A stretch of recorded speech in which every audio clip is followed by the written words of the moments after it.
Keyframing volume changes.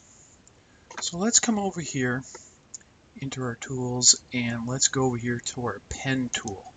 We're going to select the pen tool. Then we're going to come down here into our audio track.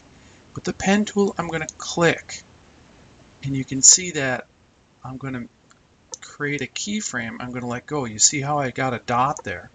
I'm going to create another one down here. So I'm going to drag this and I'm going to move it down. And then I'm going to pick on it and move it back up. And I'm going to pick on it and I'm going to be quite obvious. I'm going up and down, up and down, up and down here.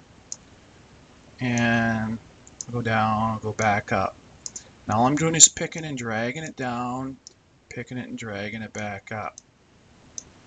Okay? And then I'll level it out. Now, so let's go over here and play this now. It'll be loud when it's up here. When it comes down, it'll be quiet. It'll be back loud again. So we are keyframing our volume changes. So let's listen.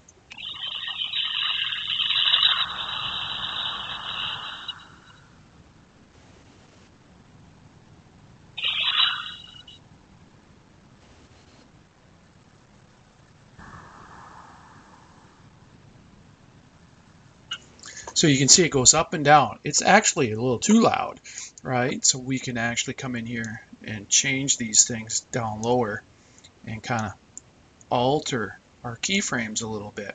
And so now I can come back over here and play it again.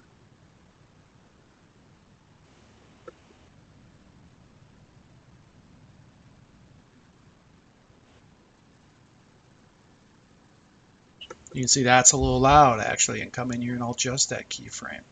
Okay, so this is keyframing our volume changes. As we need to go louder and quieter, we can go in there and change our existing audio track to do so.